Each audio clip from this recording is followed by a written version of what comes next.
Hello, everybody. We are just setting up here. Hope you're all well. College football podcast about to come your way, but Thanksgiving just around the corner, so I hope you all have a fantastic holiday and hopefully a Lions win to boot.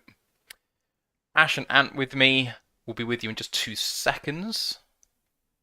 Sorry, just putting the video properly right on the stream. Guy Utah's in the chat, SW Lion as well. SW Lion says go blue. Alright. Ant, you ready? Yeah. Recording in progress. What up, Doe? This is the Roar of the Lions UK podcast, the podcast where one pride goes worldwide. And this is the college football podcast, Vander-Deux. My name is Antony Fitzpatrick, and I'm joined this evening by an unusual panel for the college football podcast. Ryan is away in New York at the minute, got to see a Lions victory at the weekend, but he is not back yet. So with me feeling absolutely atrocious today, been nursing bad illness for the last few days, I brought in some reinforcements to help me with this college stuff this evening. So we have Matthew Turner, regular host of the Roar of the Lions UK podcast, and we have Roar of the Lions UK writer, Ashley Soden. How are we this evening, gentlemen? Hopefully you're doing a damn sight better than I am. Day 2 into a new job. It is a learning experience, first time in 8 years, and alongside trying to wrap my head around what the hell college football is, it's been a hell of a week. How about you, Ash? Same. I was scrambling to finish off the preview for tomorrow's game, which went up about an hour ago. It's not my best work, but at least you've got something funny to laugh at, to point back at when I say, when we look at the end of it and I've predicted a loss and then we turn out we blow them out or something, you can make me look like a right fool. That and just seeing all the lovely posts that all my lovely Knowles accounts are doing, taking the mick out of the Gators with Black Friday's matchup, where hopefully we're going to become kings of the state once again for the first time since 2016. Yeah, that's right. Anyone who's listening this evening, Ash is a massive Florida State fan. So if you want to put your pro Anthony Richardson or Florida Gator comments in YouTube or Twitch, I will read them out, and I will read them out several times. So please do put them in there. Right, like I say, this is the College Football Podcast. What are we going to go through today? We've got a little bit of news to go through in the college football scene.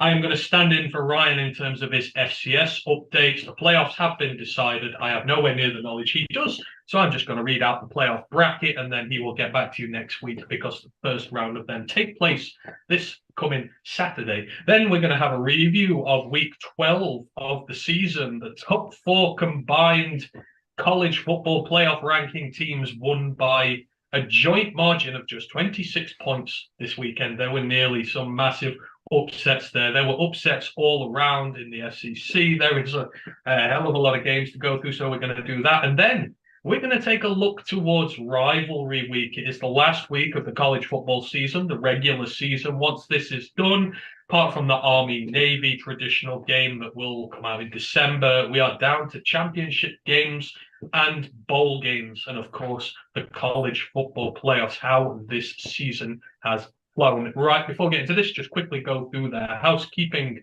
as per when I can find my doc. So, Roar Lions UK Discord, if you want in on that, please let us know. Great group of people in there at the minute. We've had a few more join us today, actually. How many have we got in the Discord at the minute, Matt? We've got 76 people. 76. So if you want to help us carry on growing towards 100, just let us know. We will stick in a link for you in YouTube, Twitch, wherever you may be. The main Roar of the Lions UK podcast is coming up later this evening. We are going to be discussing the Buffalo Bills game tomorrow on Thanksgiving. And can the Lions shock the world for 4 in a row? Who knows?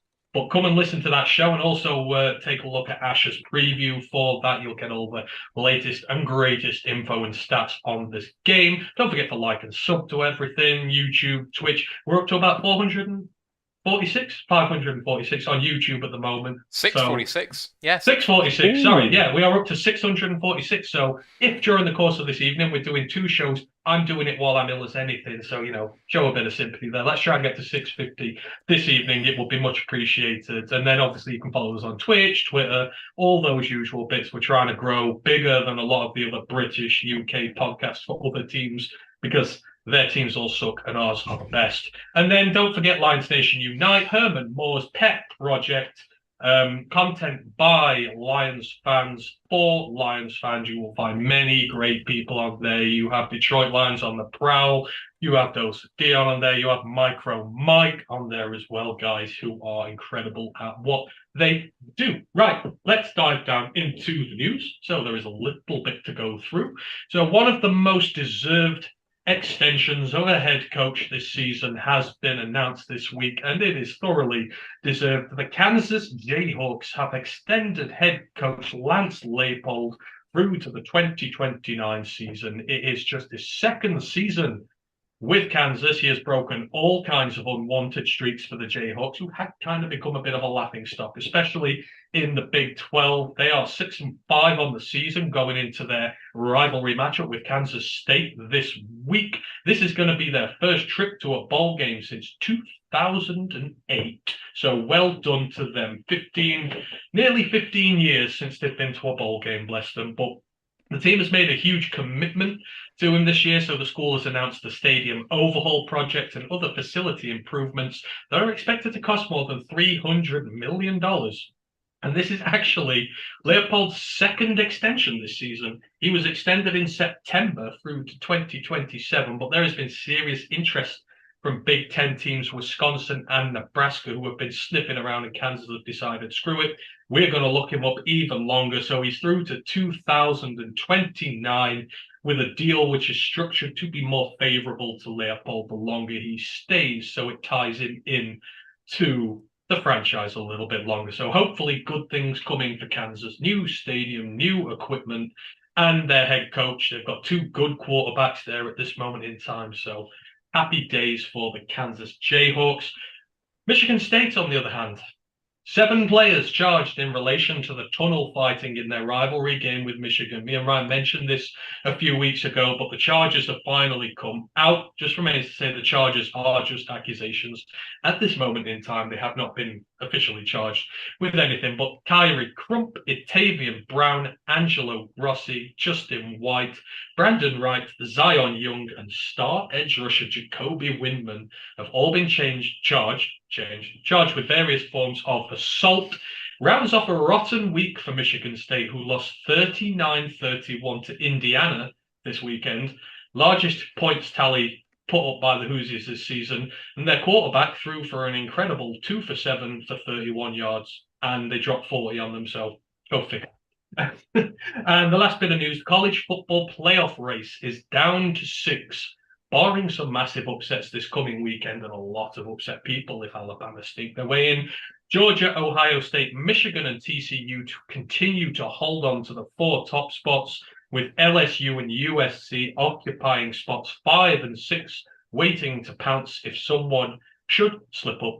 And with Michigan and OSU facing off in the big game this weekend, could well be winning you in if you're LSU or USC. I'll bring you in here, gents. Who's making the college football playoffs, in your opinion?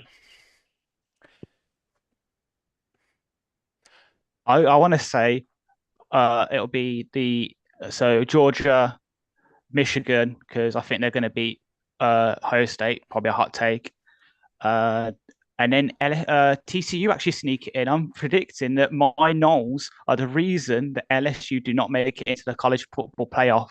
So if you remember, but all the way back in week 1, they missed the last second field goal to lose against us. That might come back to bite them, and they might miss out on the college playoffs because they managed to lose to us. But the more you win, the better defeat you come. What, you ranked 16th now? You beat 16th, Florida this weekend, probably in near the top 10. You become a big win. You become a quality loss for them. So could be there. True, What do you reckon, true. Matt? Well, I mean, so that's what's happened to Notre Dame this year, right? It started so badly, thought they were going to be an absolutely terrible team, and then they've made a big comeback, and suddenly their defeats actually look like they were good defeats. Ohio State's win is now a quality win over Notre Dame. Which I know, it's ridiculous. A load of balderdash. Who's in for you? I think I'm really on the fence with Michigan and Ohio State. I think that whoever loses that game is out. Because you missed the championship, I think that's just done for you. So That's a winner take all. I think TCU make it and Georgia make it, and then I mean, who is the next team up? You've It's got LSU in fifth. They're 9-2, mhm, and then you've got USC. USC who are 10-1. Yeah, so I think So, USC get it.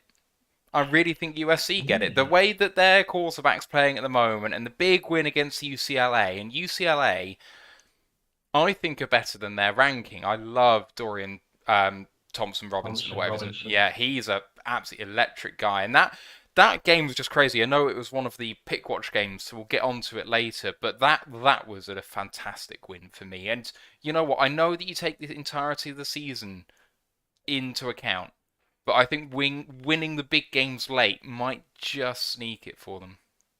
You would think so, but LSU beat UAB this weekend. That is far from a quality win, and yet still USC ranked below them. You don't believe in SEC bias? Well, you do now because there should have been a swap there, in my opinion. I'm the same.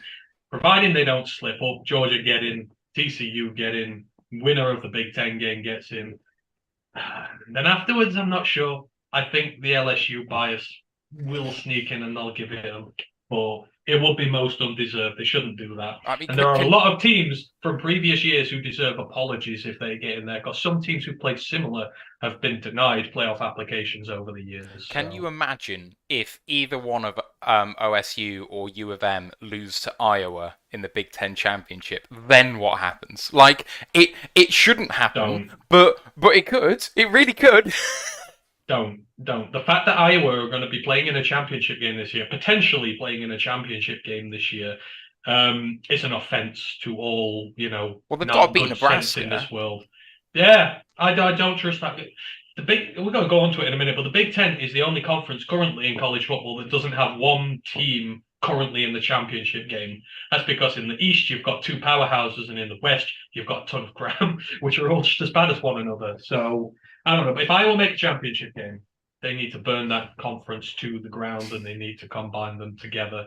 So yeah, that is the college football playoff picture. 6 teams left potentially, unless some of these other teams lose. Maybe Bama work their way back into the picture, but it would be one of the biggest injustices going in some time. Right, that is really the news for today. Not really much else I want to put in. We are going to move on quickly to the FCS playoff update. So as Ryan was making you aware last week, a lot of the teams have been decided for the playoffs. The last week of the regular season took place the weekend just gone, and now the entire playoff bracket is decided. So just to let you know the layout of the FCS championship or the playoffs, you get a first round, which takes place this week in November the 26th.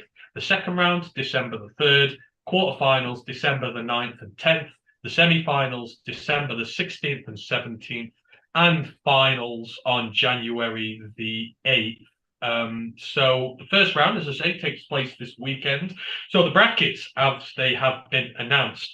So we've got St. Francis at Delaware. St. Francis finished 9-2 on the season. Delaware 7-4. They're fighting it out for a shot to play against number 1 ranked South Dakota State, who went 10-1 through the season. Then you've got 9-2 Fordham traveling to 8-3 New Hampshire. They're going to fight out for the right to travel to number 8 seed Holy Cross, who went 11-0 during the season. Then you've got Gardner-Webb, 6-5, and Eastern Kentucky 7-4. Winner of that faces number 5 seed William and Mary, who were 10-1 on the year. Then you've got North Dakota 7-4 and Weber State 9-2. They're fighting it out for the right to play number 4 seed Montana State, who went 10-1 through the season.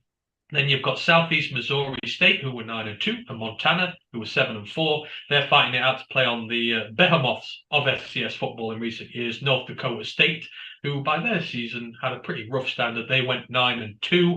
Then you've got Idaho and Southeastern Louisiana, Idaho 7-4, Southeastern Louisiana 8-3. They're fighting it out for the right to take on number 6 ranked Samford, who were 10-1 on the year.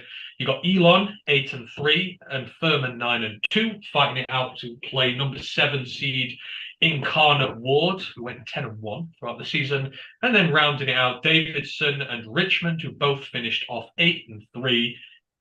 fighting it out to go and take on number 2 ranked Sacramento State, who went 11-0 during the season. So that is your FCS playoff brackets for season. As I say, this goes on all the way till January the 8th, when the top dog in the second rung of college football will be decided. When Ryan is back next week, he will give you a breakdown on likely winners, dark horses, etc., as the first round has been done. And then in the FBS, we went through the championship games last week. 2 of them had been fully decided. So since then, we've got 2 more championship games. The MAC championship, which is played at Ford Field, will be contested between Toledo and Ohio. And the Mountain Championship will be decided between Boise State and Fresno State, who will fight it out to be claimed kings of the mountain. CUSA, Big 12, Sun Belt, American, and Big 10 are still to be decided as to who's playing in their championship games. And as I mentioned a minute ago, Big 10 is the only conference without anyone reaching the championship game so far. So that is playoff updates for the FCS and FBS, or championship updates for the FBS. Right, let's get on to some reviews so I can bring you guys in a little bit more here. Let's talk some of the games, and there are a lot of games between the pit watch, between upsets, between all sorts of stuff that went on this weekend. So I've done this one specially for Ash because, you know, you've got to give him some slack sometimes. But as I say, if you are the team who gets your name in the title of the show, you get to be talked about first. This week's podcast title, Vander-Deux. 2 weeks in a row, the Vanderbilt Commodores have made it into the title of this show. And that is because the Vanderbilt Commodores knocked off the Florida Gators and Antony Richardson to record 2 successive SEC wins back-to-back for the first time since 2018, and it is their first home win over the Gators since 1988. To put it into perspective, I was born in 1989, so I was not alive the last time the Vanderbilt Commodores beat Florida. But most importantly, the craziness of this season, Vanderbilt are 5-6, so they remain in contention for a bowl game this season. They enter next week's finale against Tennessee, who we're going to talk about very shortly. But I'll just put this over one to you, Ash. How delighted were you that the Vanderbilt Commodores knocked off Florida? Amazingly happy, partly just because it nearly knocks off the Antony Richardson first round hype. Despite he played pretty well, like something like 350 yards, 4 touchdowns. Did pretty well. He just couldn't get that team over the hump, despite being superior in talent. Just couldn't grind out the win. And hopefully this week it's going to be nailed on the head. He's going to get the Millie Quillis treatment where he's got all the tools, but he just doesn't have those intangibles. Hopefully, for his sake, I hope he comes back. He gets the right advice, comes back, tries again next year, and can just get that team over the hump. Because at this point, right now, his range of outcomes is too wild. He can go top 5 if a team in the top 5 likes the tools. He could fall all the way down into day 3 if people look at him and think, hang on, like he's certainly got the tools, but can he do it on the big stage? So far, he hasn't really proven that. Absolutely. It's been a very messy season for Florida. They are 6-5 on the season, only 1 game ahead of Vanderbilt, and they've not won many more games in the SEC than they have. Actually, I mean, this was kind of the first half of this game was dominated by Florida, but then it completely switched in Vandy's favor. And you look at the stats in this game, and you find it crazy as to how Vanderbilt won by a full score. So yards per offensive play, 7.5 for Florida, 4.8 for Vanderbilt. And they actually had less offensive plays in this game than Florida did. Explosive play rate for Vanderbilt, just 5%. Red zone success rate, just 31%. Third downs, they were pretty good, 50, but this was not an offense that is really going to kill you there very much. Florida, 486 offensive yards in the game. Vanderbilt, less than 300. 294 all told. They were more efficient. They did more with little, despite losing 2 turnovers. They had a fumble, they had a pick in successive drives, which brought Florida back into this one. But I mean, this is just crazy. Vanderbilt win 2 in a row. They knock off Florida. They're going in a game against Tennessee this weekend. I don't know, Matt. What do you think about these plucky Commodores? Can they make the upset? Against Tennessee? Yeah. I mean, no Hendon Hooker, right? So, that team has started to fall apart a little bit. Tennessee made that one massive win, got ranked number 1, and since then it's all been downhill. And the thing about you can say about Vanderbilt is they've made the most of their chances. You have a look at this game and you talk about the lack of offense, but they didn't settle for field goals apart from late. They scored touchdowns. They made the most of Florida's mistakes. They had a fumble return touchdown off a punt that it was completely muffed into the end zone and recovered by Vandy. So special teams play, and then the interception they had on Anthony Richardson resulted in a one-play, 28-yard touchdown. Like, no offense at all and 14 points on the board, and the rest of the time they took touchdowns where they could. It's a team that has got grit. It would be very much in the mold of a Dan Campbell college team. And you know what? That's going to play well against a team that said goodbye to its quarterback, probably to the draft. So what have they got to play? What have Tennessee got to play for anymore? Well, exactly. I mean, pride, for one. Losing to Vanderbilt is seen as an extreme embarrassment, but I went and had a look through some of the Gator Sports Illustrated pages, all that sort of stuff. It was not pretty viewing, let's just say. Poor Billy Napier, I think he'll get it right eventually. He did really well at Louisiana, but this has not been a great first season for him. And you mentioned there, big shout out to the long snapper Wesley Schelling. He got muff punt, returned it for a touchdown in the second quarter. Big props to him. And well done to Vanderbilt. 2 in a row. Can you make it 3? Who the hell knows? Right, moving on. We'll go through some of the Pick Watch fixtures now. First one, it played in the snow. Mac Madness, Western Michigan 10, Central Michigan 12. I think I was the only one who picked Central in this one. The weather conditions may have made this unfavorable to what the desired outcome might have been, but I don't care. Central Michigan fought this one out. I actually quite enjoyed it. I do like snow games. I don't know about you two guys, but when you've got the snow in there, when it's just all going crazy, and it kind of comes to a point where it's just run the hell out the ball. There were like 12 completed passes in this game. The number of rushes was at like 60 or 70. It's just what happens. Run the ball, hope for the best, but good fun here in the MAC. Yeah, I mean, it's just an insane game, wasn't it? Like, the amount of snow there, I mean, it wasn't the Buffalo amount of snow, but it was a heck of a lot and made it good fun. And you know what?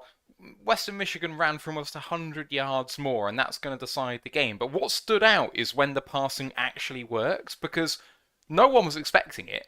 And actually, Bauer coming up with a pick really did turn the game because possessions were absolutely key here. But Tyler had an absolute day, and that's the difference between the teams. Gritty game. I made lots and lots of notes about this, but Sean Tyler was an absolute star all the way through, really. There was a blocked field goal as well, which probably ended up weighing in on the game a little bit, but Western put it behind them. So, yeah, all in all, it was an entertaining game for a snow game. Yeah. You get a chance to watch that one, Ash?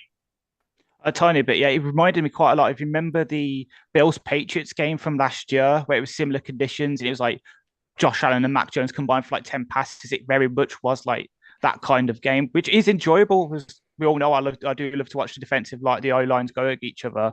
So it's quite fun for me to watch and just sit there and admire just everyone smacking into each other. And yeah, I agree, like the interception did flip it from the little condensed bit I managed to find on YouTube to watch quickly. Yeah, definitely. Love fun in the snow. It's Mac Madness. Neither team, sadly, is going to be making a bowl game this year. I think Central scuppered Western's chances there, but so it'll just be Eastern who will be representing them in a bowl game this season outside of Michigan. So yeah, Michigan and Eastern Michigan going to be the only Michigan-based sides in the bowls this year, depending on what happens with Michigan in the big game this weekend. Right, let's move it on, and let's move it on to the one that everybody wants to talk about. Pac-12 action, USC, UCLA. If there's ever a performance that is worthy of a playoff spot if you're going to take a team who's going to be able to show their credentials for this. Talking UCLA and USC, this finished 45-48, one of many high-scoring games in the Pac-12 this year. USC on the road for this one after the first quarter down by 2 scores at halftime. Managed to bring it back to just a 1-point deficit, 21-20, and they just managed to eke this one out in the second half. But this was a game for the offensively minded gurus out there. So 672 yards of offense from USC, 549 yards of offense from UCLA, tallying up to over 1,200 yards of offense in the game. EPA for this, so the expected points, 29.59 for USC, 21.14 for UCLA. Those are huge numbers right there. Yards per play, 8.3 for USC, 7.3 for UCLA. I mean, these guys just sort of stacked it up here. 9% explosive play rate for USC, 11 for UCLA. Those are both over 60th percentile in there. USC struggled a bit on third downs, but to be honest, they didn't really get to third down very often because they didn't need to go that far. Success rate for both teams on their offensive plays, 59% for USC, 57% for UCLA. That is 97th and 98th percentile. So these were two teams who just went hell for leather with this one. The defenses had a rough day all around. There were some havoc rates. They're both 9% havoc rate, but that's only 40th percentile. Not great in this one. But guys, what a ding-dong battle between two of the more entertaining sides in the Pac-12 this year. UCLA have been an offensive juggernaut. USC, questions about the defense, and there still will be in this one, but when they needed to, they bought it out of the bag. So I definitely enjoy watching it. I actually was kind of supporting UCLA in this, partly because I quite like Zach Charbonnet in the draft, but also because I've been following Jake Bobo, who is like their star slot receiver, because he transferred this offseason, just gone from Duke, and I remember watching a good few years ago a YouTuber doing a Duke rebuild on NCAA 14. And seeing Jake Bobo, it's like, hang on, this is my kind of guy, like a sort of Julian Edelman slot receiver. So I've kind of had my eye on him, and now he's gone and sort of exploded UCLA. I quite like it. And not that I ever want us to draft him, because obviously no one is ever supplanting the sun god from our slot position. But it's quite enjoyable to watch him sort of get all the yards and that after being buried in what used to be a bad Duke team, but that's actually now sort of risen from the ashes. I mean, really interesting game all the way through. And, UCLA started out hot, but after the first quarter, it was USC all the way. And actually, UCLA brought it close late, but USC had it kind of won for a little while and let them back. USC didn't punt until 2:20 left in the fourth. That was their first punt of the game. And the difference in these two teams were two people. One is Dorian Thompson-Robinson. Yes, he scored 6 touchdowns, but he turned the ball over 4 times, 3 interceptions, and he got strip sacked for a touchdown, I think, in there too. Yeah. So that's just rough. You can't win a game that way. And when you've got a receiver like Jordan Addison for USC and Caleb Williams, who could well win the Heisman, I think he's got a terrific shot at the Heisman, then USC are going to be a powerhouse, and to stop them is going to be really difficult no matter how good your defense is. Yeah, you're right there. There was one difference in this game. In an offensive shootout, you need to not turn the ball over to the other team. And Dorian Thompson-Robinson, unfortunately, did. You can't throw 3 picks and give up a strip sack and expect to win games, especially when they're high scoring. And unfortunately, that's always been the thing that's just kind of held UCLA back a little. For as good as they are on the offense, for as flashy as they can be, they've got the running threat, got the passing threat when they need it, but unnecessary turnovers. And it's a shame. They had them at home. This was a chance to stay in the Pac-12 championship game running. They are now out of that. So, yeah, really unfortunate there. UCLA. I mean, let's say the stats just say for themselves in this. This offensively was a hell of a good game. Jordan Addison continues his amazing season. 11 receptions, 178 yards and a touchdown. Caleb Williams threw for nearly 500 yards. He had 2 TDs and a pick. Austin Jones, the running back, had 120 yards. He was averaging just shy of 6 yards a carry. He had a couple of touchdowns on the day. Caleb had a rushing touchdown as well. So, yeah, just a thoroughly enjoyable game of football. And USC now have a very quality win to plead to the playoff committee now that they may be able to get into that. Right, let's move her on. And I don't know how long I want to spend talking about this one. Iowa and Minnesota said this one was probably going to be over quickly. It was over quickly. It said it was going to be ugly, and boy, hell, was it ugly. This one finished 13 points to 10 in Iowa's favor because, of course, no one can score more than 15 points in a lot of Iowa games. Although, in fairness to Iowa, their last 4 games, teams have put up 13, 3, 10, and 10 against them. So the defense hasn't given up more than 14 points in the last 4 games. So they're playing well. But on offense, it continues to be an absolute show. For Minnesota, Mohamed Ibrahim is still a stud. 39 carries on the day. I mean, that is a workhorse load for a guy who has been through some incredibly serious injuries. But to carry it 39 times in a game, 263 yards, 6.7 yards per carry, and a touchdown on the day for him. He also had a reception in there as well, so 40 offensive plays for him in this one. But outside of that, nothing going for Minnesota. Their quarterback, whose name I cannot pronounce, Athan Kaliakmanis, 7 of 15, 87 yards and an interception. On Iowa's side, Iowa, Spencer Petras went 15 of 24, 221 yards, no touchdowns, no interceptions. He scored the only touchdown of the game, Spencer Petras did, on the ground. Outside of this one, though, really very little to shout about. The defense has sort of shone through on this one. And one interesting fact about this game, it is the first game in college football since 1986 where no flags have been thrown in the game whatsoever. Boy, could we only hope for that as Lions fans. If you want to skip through this one, guys, I understand, but any comments to be made on this one? I mean, so Mo Ibrahim's absolutely incredible, isn't he? Like, because of his injury history, he's not going to get into day 2, I don't think. But his production, his special ability is just off the scale. Like, he's going to be an absolute steal for someone. And the first team to risk it for him, I don't think they're going to be disappointed unless he just doesn't see the field. I think he's absolutely fantastic. Having said that, in crunch time, at 10 points apiece, he fumbled it, and then in the next possession, after they forced Iowa to go 3 and out, then the only interception of the game happened. So Minnesota, crunch time, shot themselves in the foot, and that's why they lost the game. Any comments, Ash? Pretty much. I pretty much agree. The only other player that we haven't mentioned so stood out to me was, and unfortunately, it's an Iowa tight end, and we have been burnt by them in the past.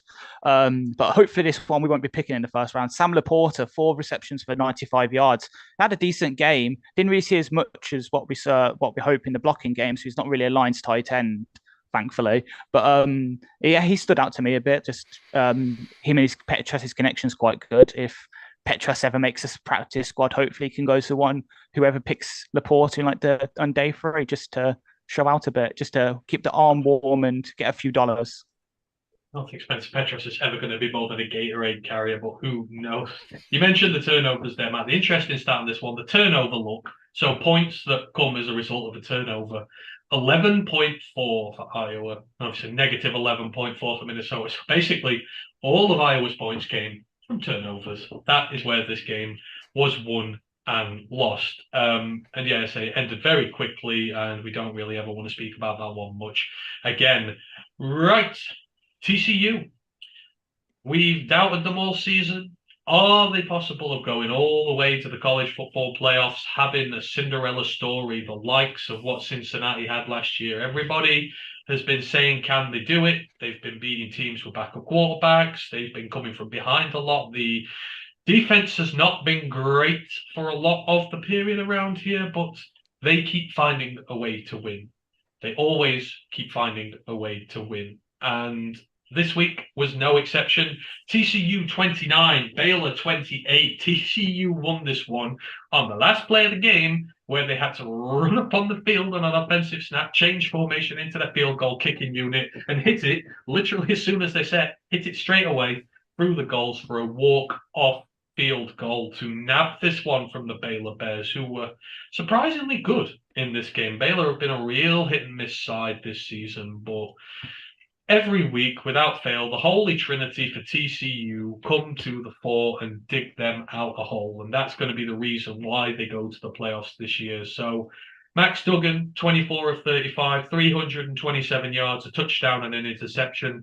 Quite a day for Kendre Miller. He went 10 of 41, but he got a touchdown in there as well. Quentin Johnson snagged 4 for 48, but he was upended by Tay Barber this week. 5 receptions, 108 yards in there. Not much in the way of turnovers or sacks for TCU. Baylor were pretty much untouched in this one when it came to passing game. Obviously, on Baylor's side, they managed to get a pick in there. Devin Neal managed to pick off Max Duggan. But this is just anyone doubting why TCU are in that playoff run.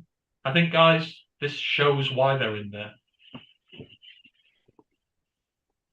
All I've got to say is all hail the Hypnotoad. I'm riding. I've ever since I found out about that sort of joke with the Hypnotoad, and even now the college football playoff yesterday when they announced it had the pitch in the background. It seemed to have swept the nation, and it's definitely swept me as well. I'm hoping that TCU get into the playoffs and can put up a good fight, at least give a good showing themselves. If they draw, I think they'll be going up against Georgia if it's projected right now. So hopefully they can at least put a good showing up and build on it for next year in terms of like recruiting and that. Because it's also their head coach's first year, isn't it? Sonny Dykes. Sonny Dykes is his first year. So this is the perfect sort of example for him to sort of just go to recruits and say, look, we've managed to get to the playoffs with this. Imagine what we could do with your talent on this team. Perhaps we can go further. We can make it to the playoff final. So it's perfect for him. I mean, sorry. I worry about TCU. Like, okay, so you have 1, 2, 3, 4, you have 5 ranked wins. So if you beat Iowa State and you win the championship, you get in. Well done. But I don't think it's a good football team. Like, watch this game quite a lot. And, I mean, they got ruined on the ground. Like, Baylor controlled the entire game, and they had it nicked from them. It wasn't TCU kind of hanging in there, being plucky. Like, Max Duggan ain't it. He was poor pretty much throughout. I know he threw for 327, got a tutty, but his interception was awful. He makes bad decisions in clutch moments, and I can't believe they won this game. Like, I quite like Baylor. I think that when they've got it running, that potentially, maybe not a better team than TCU, but they're more pleasing on the eye, I'll say that. But I don't know how they got out of DOS on this one. It was just one of those where I think they got a clutch INT. They got interception in the end zone at the end of the first, and that completely turns the game. So it's just one of those. Baylor left points on the table, lost by 1. And then that field goal as well. TCU were in field goal range with 25 seconds left and run a play. And then when the guy's down, there's 17 seconds left on the clock on 4th down, so you can't clock it. As Ant says, they kick it with 2 seconds remaining. I mean, bloody well drilled and bloody well coached. But why take the risk? Just kick the field goal on 3rd down. Like, I know it's a bit further away and maybe you feel like your kicker needs those yards, but what a risk to take with your playoff hopes on the line to maybe not even get the playoff.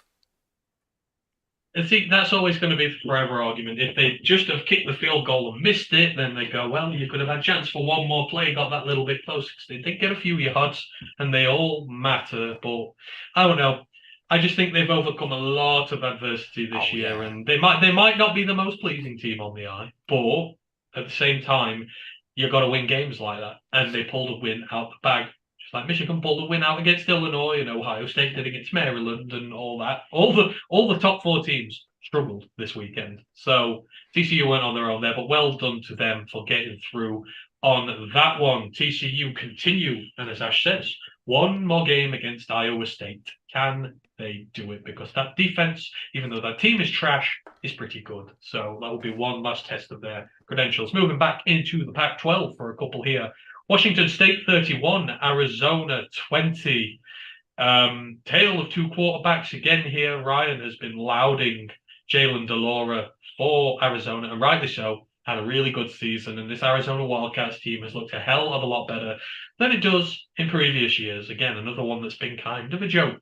Unfortunately, in this one, he couldn't stop throwing picks. 28 of 46, 357 yards, one touchdown, 4 interceptions on the day. You just can't do that. And they had a fumble in this game as well. Turnover luck in this game was 15.6 points in favor of Washington State. And when you only lose by 11, well, you could have won without the turnovers. Cameron Ward, on the other hand, I am a massive fan of Cameron Ward. He is this year's Trey Lance in terms of he's got all the intangibles you need for a good quarterback at the next level. Just doesn't have the experience, but he has made the move up to the FBS, which is something that Trey Lance never did. And he's looked really good at Washington State, who have 7 wins on the season and will be going bowling. He was 25 of 36, 193 yards and a touchdown. Also leading Russia, 8 carries, 59 yards and a touchdown. He is a dual threat guy, and I'm really high on him. But fortunately for Arizona, just a case of they've come far, but there is still a long way to go. Dorian Singer, their standout wide receiver, 9 receptions, 176 yards and a touchdown. The other standout, Jacob Cowing, sadly a quiet game for him, 6 receptions, 37 yards. Not a great deal going on there. And on Washington State's side, so 4 picks. DB Sam Lockett on the day got 2 of them. Derek Lanford and Marnie Marsh got 1 apiece. What do we think of this one, guys? Pac-12 action. Yeah, I mean, Washington State just ran away with it, didn't they? DeLora clearly has got all the talent in the world, but as you say, just couldn't stop throwing picks. His decision-making just needs to improve. And, I mean, they got beaten by a better team at the end of the day. He had plenty of pressure in his face. They didn't give him much of a chance. He was panicked into throws, but it was hard for him in this game. I don't think that you can entirely say it was DeLara's fault, but Cam Ward, I think Cam Ward's the quarterback I want in this draft, and I really, really do. That's the temptation he holds. He is intangibles, but he's come up to the FBS and he's doing it. He's doing it. I mean, so there's a couple of plays in this game that really kind of sold me on him. He on a 4th and 1 was gonna rush for the 4th down. Ended up bobbling the snap, had about 3 players in his face and managed to dodge all of them. He had to when he botched the snap, he was still about 4 or 5 yards now behind the line. Managed to dodge them and then beat someone else to convert the 4th down, and then the zone read keeper for a touchdown quite close to the goal line.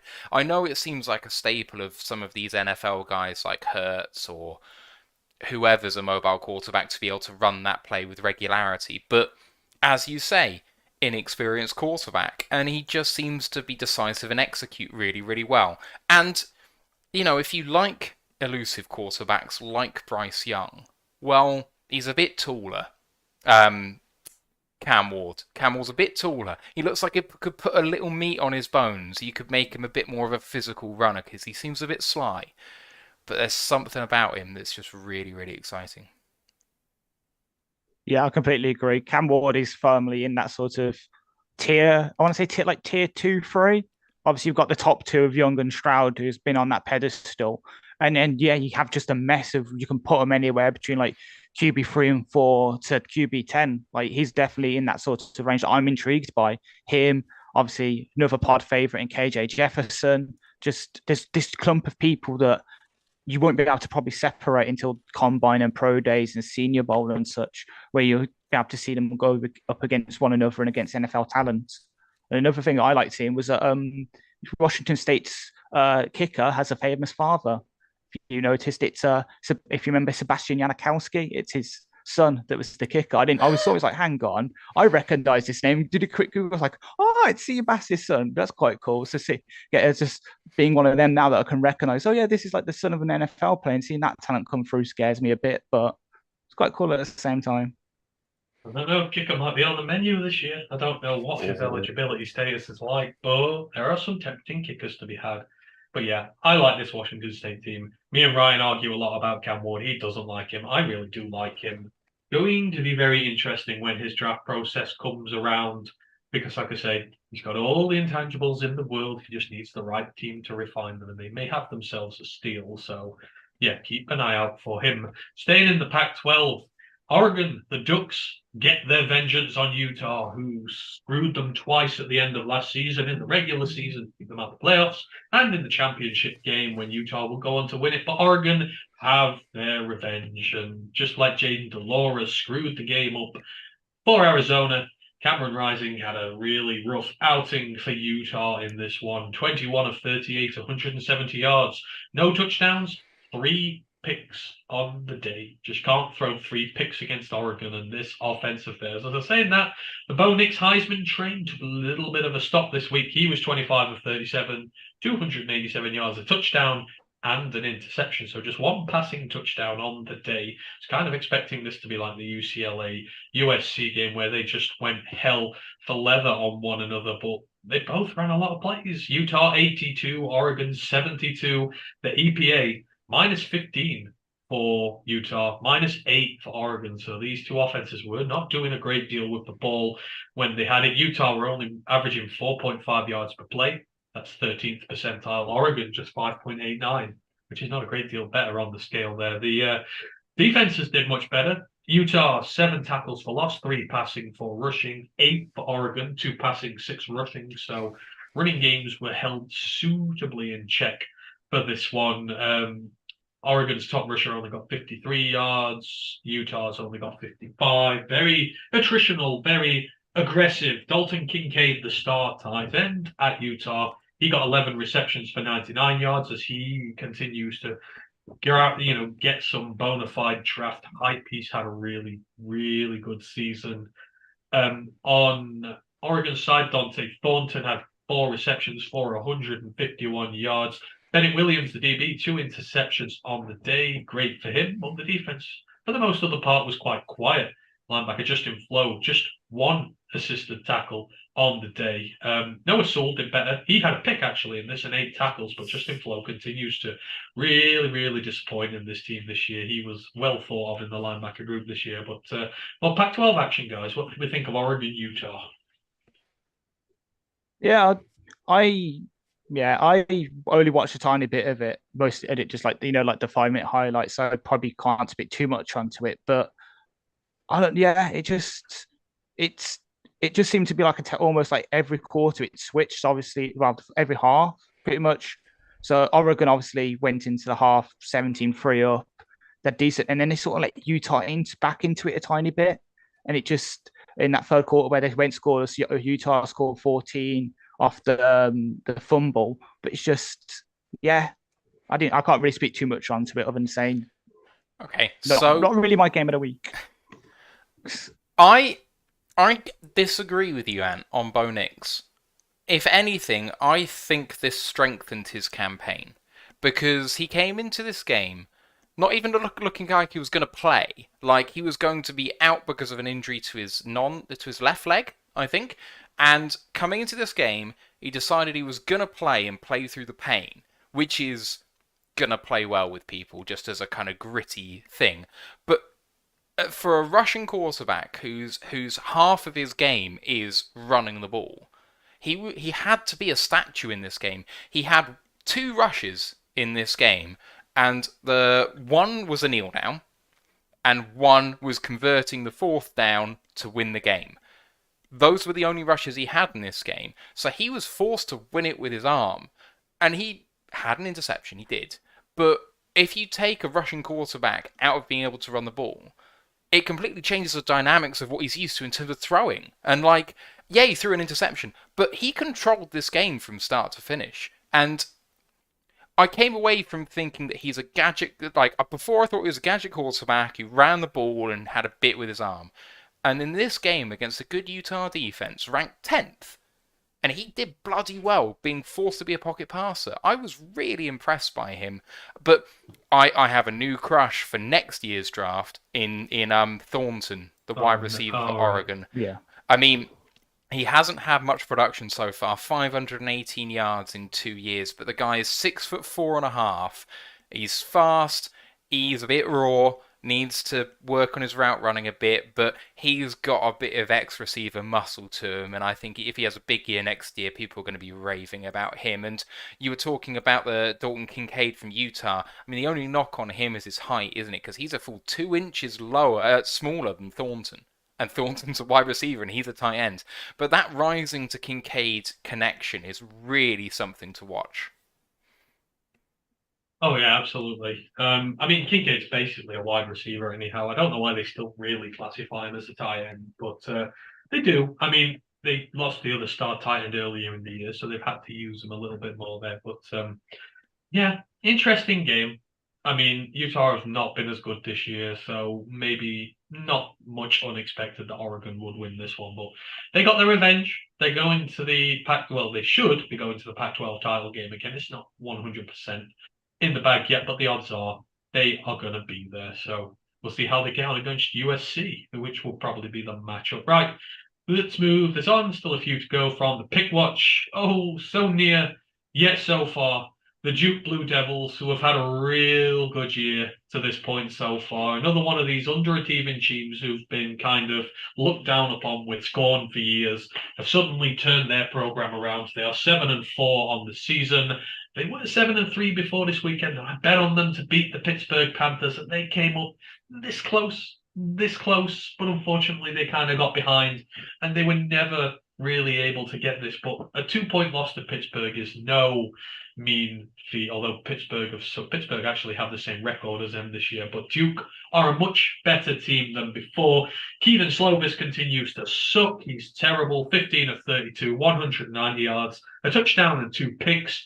Podcast and my absolute favorite sleeper running back of this draft, Israel Abanikanda, continues to be great. 17 carries, 113 yards and a touchdown. He is that Pittsburgh offense, and I will not hear anything about it.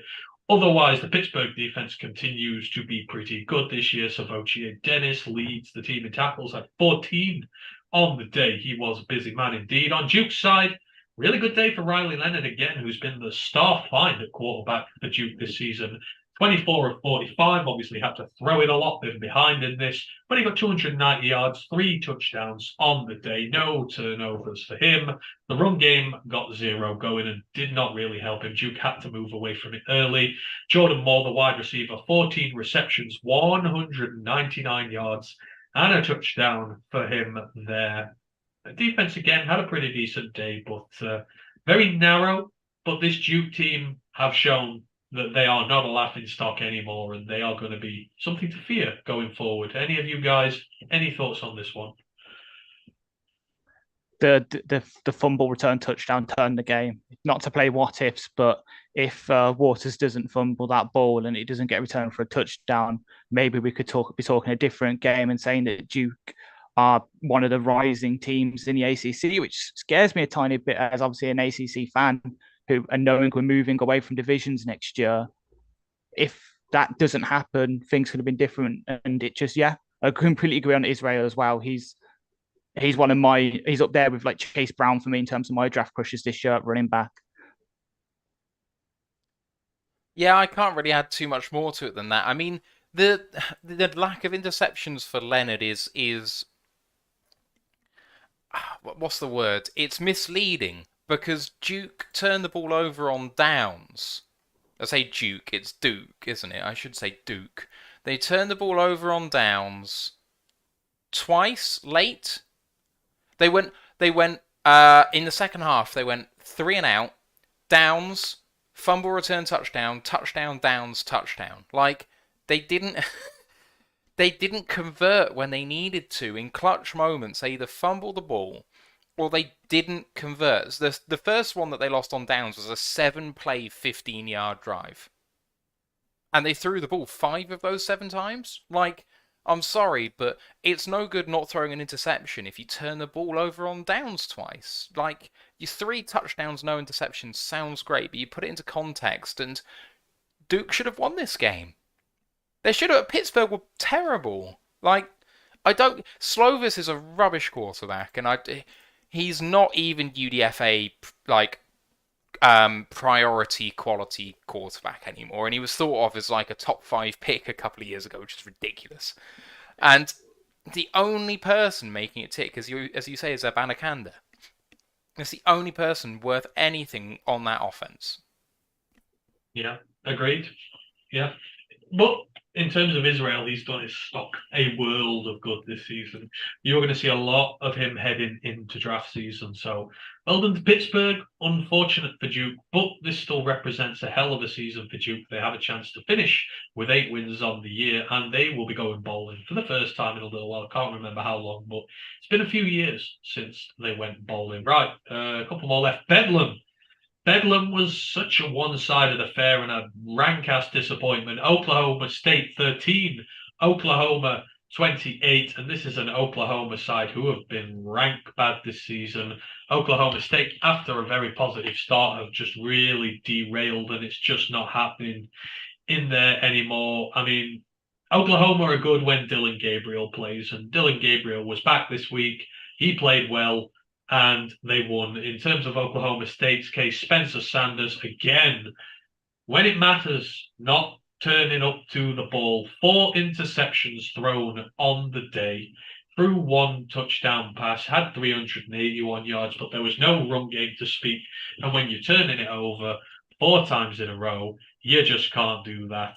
It was a 10-point turnover margin in this one, which again, if you had it together, Oklahoma State could have won this game, but they didn't. And the shocking part, Oklahoma State ran 102 plays from scrimmage. 102 offensive plays to 74 from Oklahoma. And they still managed to lose. Their EPA was minus 23.63. I mean, yeah, this is just about as bad as you can get. Looking at the stats here, there is barely anything in green when it comes to percentiles for stats in this game. It's just rotten across the board. Oklahoma, their defense actually came to play. I will give them one thing for this. 16 tackles for loss. 16. 10 in the passing game, 6 in the rushing game. Oklahoma State tried so many times to throw screens, and Oklahoma kept blowing them up. And when you do that, you're just not going to win. They also had 6 sacks on the day as well. So Spencer Sanders, as well as throwing 4 picks, gets sacked 6 times for his trouble as well. A really rough day at the ball for him. And Bedlam goes back to Oklahoma. Big 12 action, boys. Anyone watch Bedlam? I mean, so there were 20 drives in the first half, which is just like, what? Yeah. 20 drives? It's ridiculous. And between the two, they punted 20 times. Like, oh, come on, guys. You go 28-0 down. I'm sorry, but I'm switching it off. I am. Sorry, Ash. It's fair. All I was going to say is I feel sorry for Dylan Gabriel. The guy transferred from UCF after carrying that team to go to Oklahoma to try and stake his claim for the draft and put himself in explosive offense and say, here's me, come and pick me. And it's just gone the same way. He's having to carry that team. It just feels so bad for him after being strung up in the state of Florida for so long. Yeah, it's a bit hard to invest in a game, like Matt says. Oklahoma got all their points in the first quarter. So they actually, through the last 3 quarters of the game, Oklahoma did not score a single point, and they still won by 15. So that just tells you the tale of the tape for this one. It was rough. There were some good individual performances. Eric Gray, the running back of Oklahoma, he's had a quietly good year. 90 yards and a touchdown for him. But outside of that, I mean, defensively, the Oklahoma defense had a field day and a half. Like I say, 6 sacks, 4 picks, all spread out amongst a lot of them. And this is 16 tackles for loss. I can't remember the last time Oklahoma did that. Their defense is usually bad. Right, 2 more left here. Oh, my favorite one of the week. I was the only one to bet for them, and they came through for me. The Hawaii Rainbow Warriors took down the University of Nevada and Las Vegas Rebels for their third win this season, 31-25. Braden Schrager, the quarterback for Hawaii, had a quietly pretty decent year by his standards. 16 of 27, 202 yards, 3 tutties. Dedrick Parson, the running back, got 115 yards and a touchdown as well. It was a good day for Hawaii.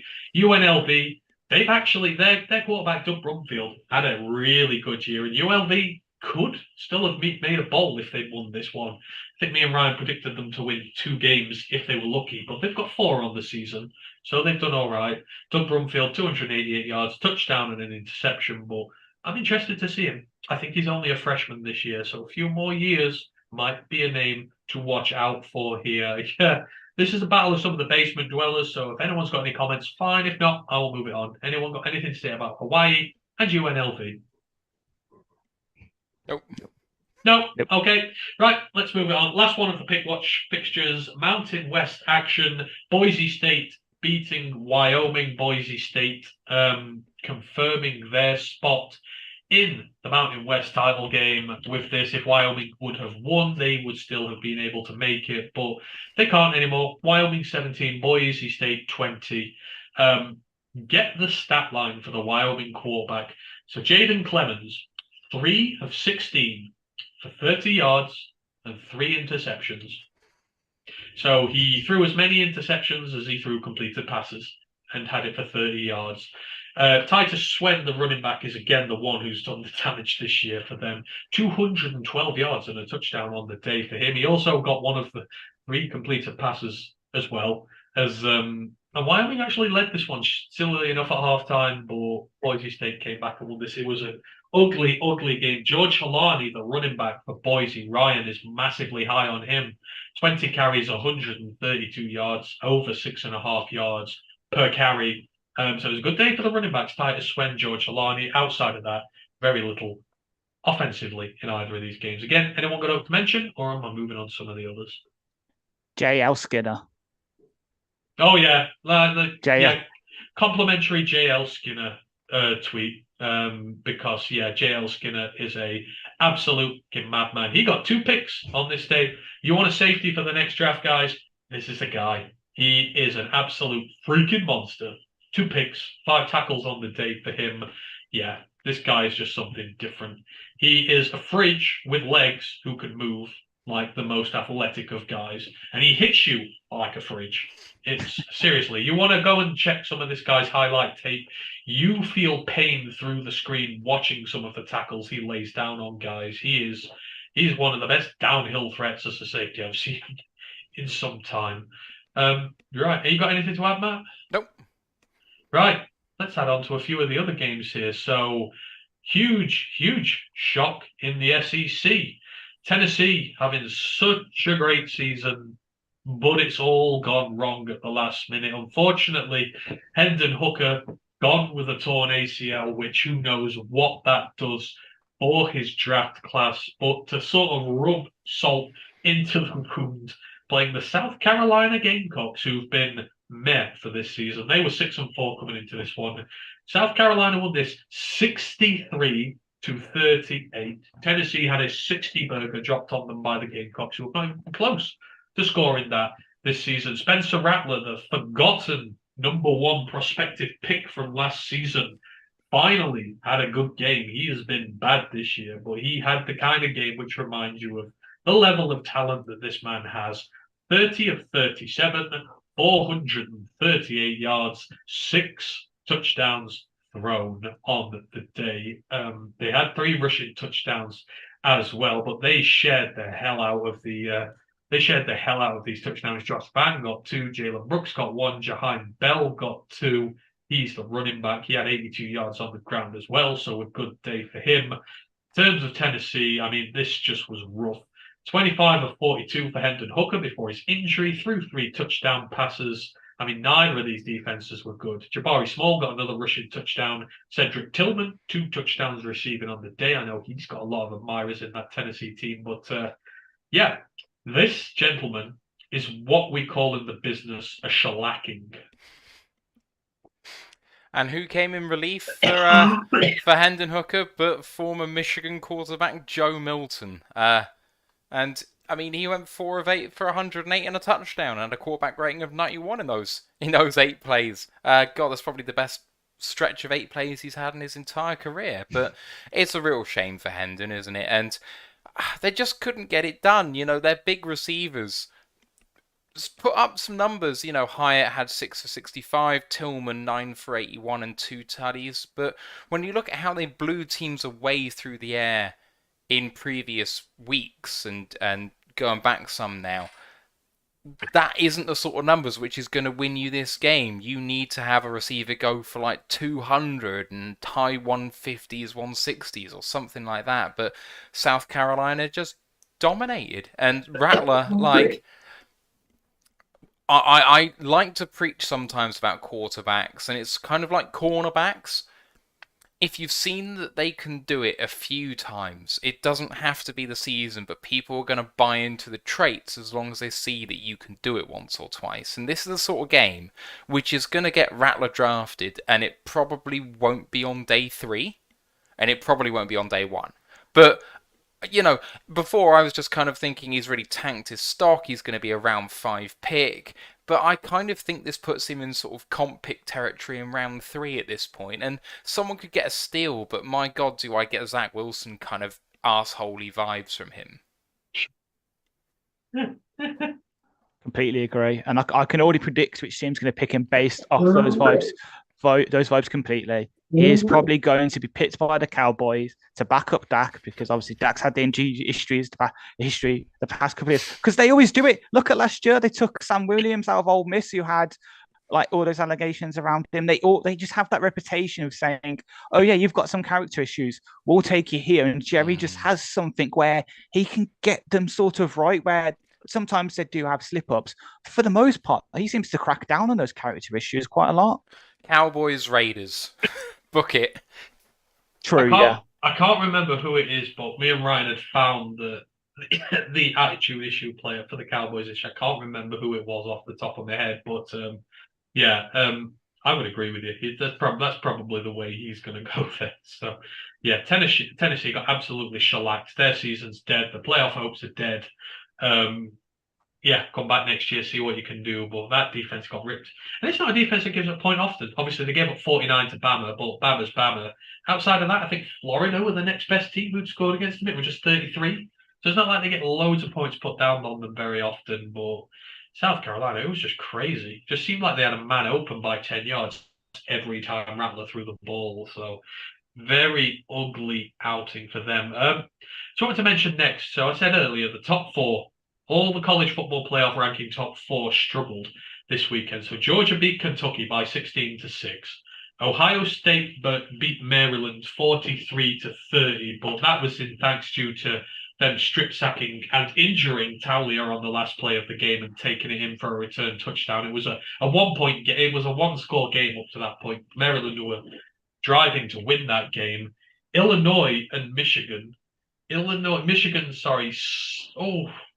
they were 17-10 down in this one going into the fourth quarter, and they managed to slip through by the skin of their chinny chin in this. They won 19-17. It was a battle of the running backs.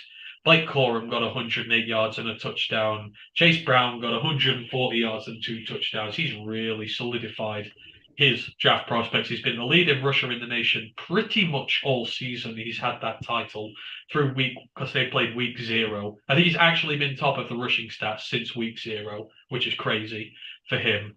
And then you had obviously TCU we talked about earlier, who's so close, so close to losing to Baylor.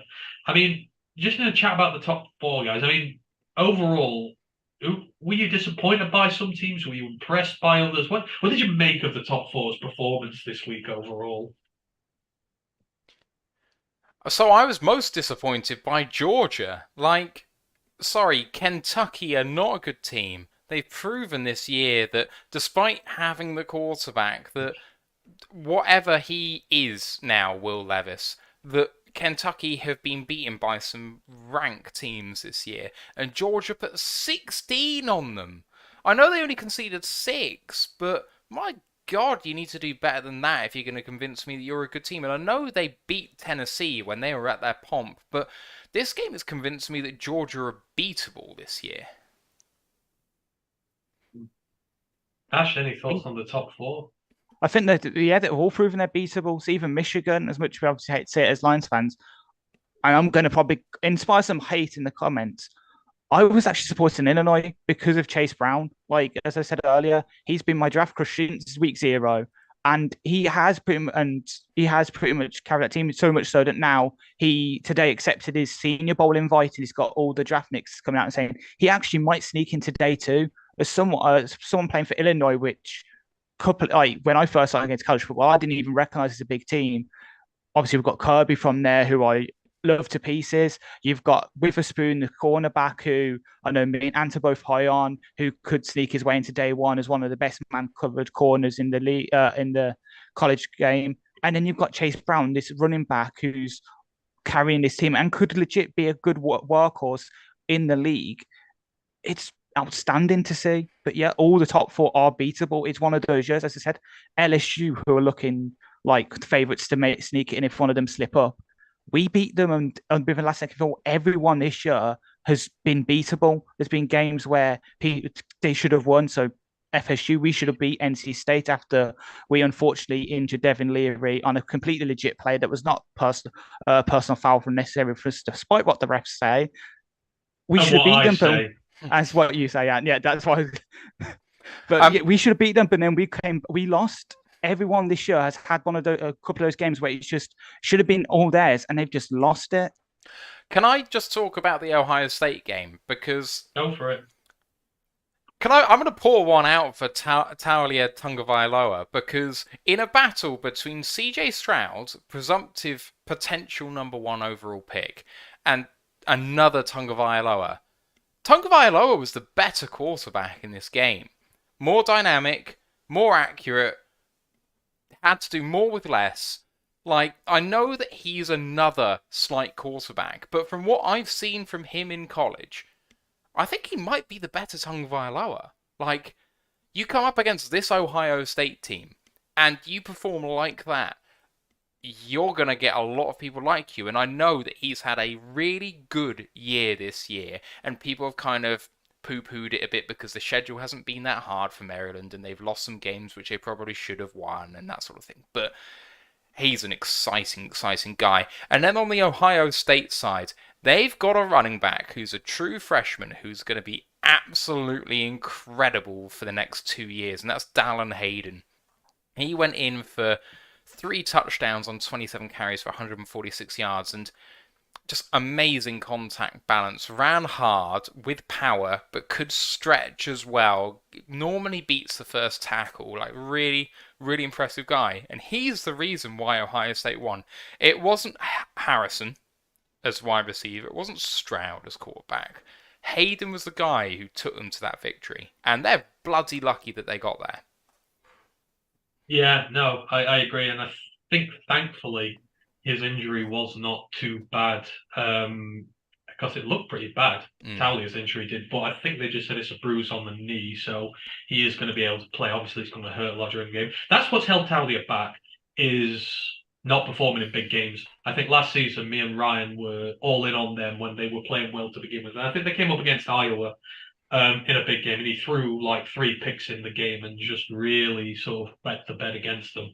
And that's always the thing that's really held him back a little bit. But he looked a lot better in this. And you know what? I know that the box score says that Ohio State did better, but for me, Michigan's win was more impressive this weekend. That Illinois defense is still ranked 2nd in the nation for a reason. It's damn good. And there are going to be a lot of players from that defense going in the draft this year.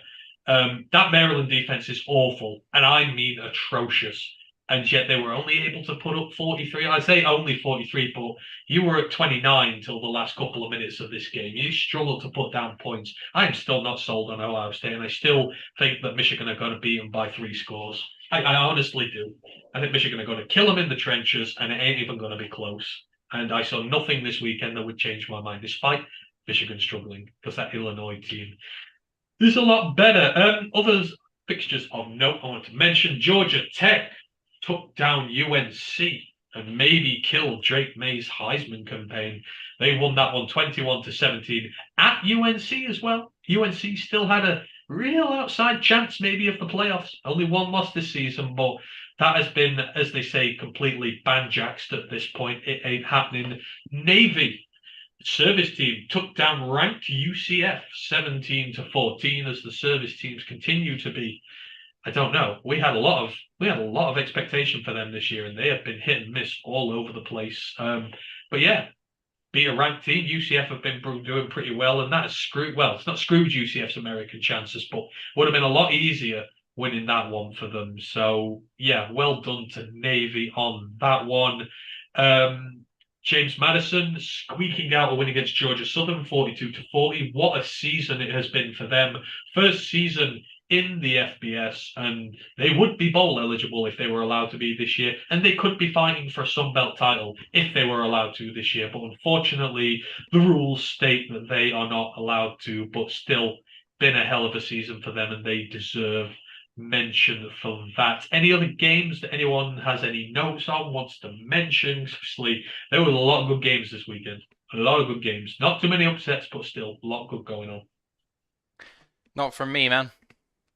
Oh, okay. We'll mention Florida State, Ash. How did they do this weekend? Decent. So obviously beat Louisiana, sort of like our warm-up game for Florida, since obviously the Florida coach, Billy Napier, used to do Louisiana. We did so well. We managed to get our fourth string walk-on quarterback on for a drive to give him some snaps. That's how in control we were of the game. They managed to sneak back a tiny bit at the end when we had like our third string on. But for like that first half, we went. I think we've gone 11 quarters until that game. We went 11 quarters without letting in a touchdown, which is just insane considering I was scared about the defense coming in this year with the loss of Jermaine Johnson second, and now we've got Jared Verse, who's transferred in for Auburn and now have made himself a top 20 draft pick. Yeah, they've had a really good season in fairness to them, and yeah, one more. Against Florida Gators, can they round it out? We'll talk about it very shortly. SW line in the chat goes, Antony, from your lips to God's ears, but I guess we're not watching the same teams. McCarthy's going to have to play his best game for Michigan. They have a chance of winning. He's struggled lately. I don't think it's going to rely on McCarthy on this one. For me, the Michigan-Ohio State game is all about trench warfare, and I just feel like that Michigan offensive line is going to kill whatever Ohio State put out against them. I think it's going to be a Blake Corum game. He's healthy. He's playing in it. Not sure about Donovan Edwards, but Michigan always find a way for it. Whereas Ohio State, the offense is good, but I don't trust their defense. I think it's going to be high scoring.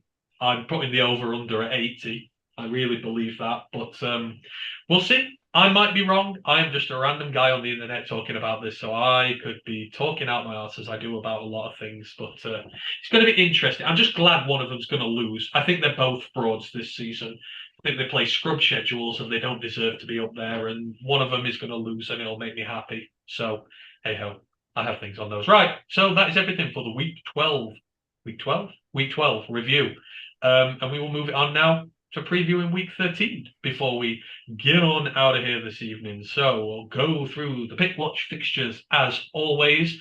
I believe you guys have already made your choices for this. Me and Ryan usually do it on air here, but still feel free to chime in with your thoughts and opinions on these games, and we will get that done. So let me get the fixtures up so I can do the ones after week 13.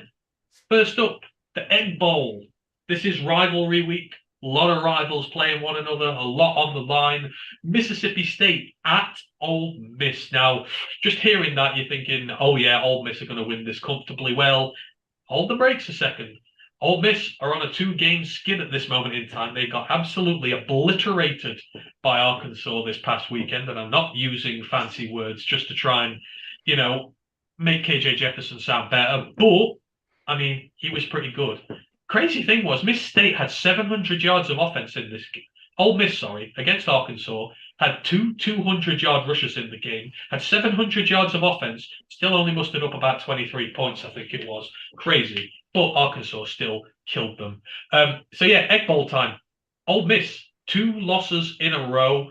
Lane Kiffin, who knows what the hell's going on with them. A beat reporter decided to put out earlier this week that he had accepted an invitation to the Auburn job, potentially marking him as the next great villain of the SEC. But Lane Kiffin himself came onto Twitter later that evening and said, "Oh, this is the first I'm hearing about it." So at the minute, it's not happening. He's still there. But this is interesting. It's not as clear-cut as it's made out to me. Ole Miss, like I say, on a 2-game skid, lot of issues behind the scenes. Jackson Dart not playing well at all at this moment in time. Mississippi State, they have had an up and down year, but in Will Rogers, they have a guy who's thrown the second most yards, I believe, in all of college football this season. It is an offense that can put points on the board and can do it very well. I mean, they're closely matched. Ole Miss are 8-3 on the year. Miss State are 7-4. I believe Ole Miss have won the last 3 in a row, so they have sort of dominated it going forward. But I ain't sure it's as clear cut as it's made out to be. I'll have you do 2 guys' thoughts first, then I'll make my pick. My only thought is, well, firstly, the Lane Kiffin thing. I'm hoping he's like printed out that tweet, put it on the notice board, and says, "See, you've got to play for me. If you want me to stay, show me." Don't know how it will turn out. It could demoralize the players and think, "Oh yeah, he's on his way out anyway. Let's just sack it in, protect ourselves, hit the transfer portal." Or it could really fire them up and think, "Hang on, it's rivalry week. We need to." It's got that plus the added energy of our head coach might go to somewhere that equitable kind of place in terms of reputation, like in terms of results, but a lot more resources from what I've read. Because I was initially confused when the news came out. Then I found out that they've got a lot more like resources and that for him to play with. So I could see that. And yeah, Will Rogers, yeah, air raid offense. He's 7th. I've just double checked. He's 7th in the passing yards, which is he's dropped then. He's dropped, yeah. Drake May, Austin Reed, all it's coming. The Arizona quarterback all climbed up. But yeah, it's gonna be a shootout and it's gonna be fun to watch. Yeah, it'll be a fun to watch game. But you're right, it's closer than it looks, this one. But I can't look past Ole Miss. They just seem to find a way. And when Lane Kiffin is in your corner, it's scrappy and it's not always conventional. But you seem to win more games than you don't. Yeah, agreed. I've been trying to justify picking Mississippi State on this one, but they're on the road, rivalry game. I think Ole Miss are going to have a point to prove. I think Ole Miss wins, so I'm putting down Ole Miss for that one. Oh, next up, the Florida rivalry. I'm going to go straight to our share. Florida at Florida State. The initial ones for this, when I can find it, because I just had the damn thing up. Florida State 10-point favorites for this. The over-under is 58 on the game. Ash, thoughts on the Florida rivalry, and try to make it unbiased. I will try. So I think it actually could be a shootout, despite how well our defense has played. I think we're like second in the nation in terms of passing yards allowed. Definitely first in the ACC. We're one of the best defenses in not giving up explosive plays. We've got Fabian Lovett, who is one of my draft crushes, has come back from injury and revitalized our defensive line. And we've just got that fire up of just having won over them because they've beat us the past couple of times. It's the first time since 2016 that we could become kings of the state after beating Miami early in the season. And I just can see it. Antony Richardson will have a last-minute drive, a game-winning drive. He can win it all, and then he throws a pick six just to deflate Florida completely. Just that, and that. I try and be unbiased, but I just can't. Especially since we have the second highest graded quarterback in college football under center, Jordan Travis, but higher graded than early quarterback, higher graded than him, and right now he's Drake May. Yeah, see. So, I know that you love to take the piss out of Ash about Jordan Travis, and I know that his pro transfer is maybe... I think he's a better college quarterback than he is a pro quarterback. But in a battle between someone who I believe, due to traits, is going to go in the first round this year in Antony Richardson, I really do think he'll be a late first round guy no matter what happens the rest of the season. Jordan Travis is the better quarterback in this game. Like, that's the difference between these two. At the college level, on what they're doing right now in terms of production, Travis is the better quarterback. And you know what? They probably have a comparable running game. Benson's a fantastic running back. I just don't see Florida winning this. No way. Like, I don't see this being close. I think that the line is kind to Florida. They've been awful this year, and they don't deserve to be close. I think the line has gotten shorter because it's a rivalry game, and so somehow they'll play harder in this one, but I don't see it. The trouble is, rivalry week, odds go out the window. Odds mean nothing on rivalry week, and it's crazy. They lost to Vanderbilt! Yeah. Do you seen some of the teams Oklahoma have lost to this year, and they whooped Oklahoma State.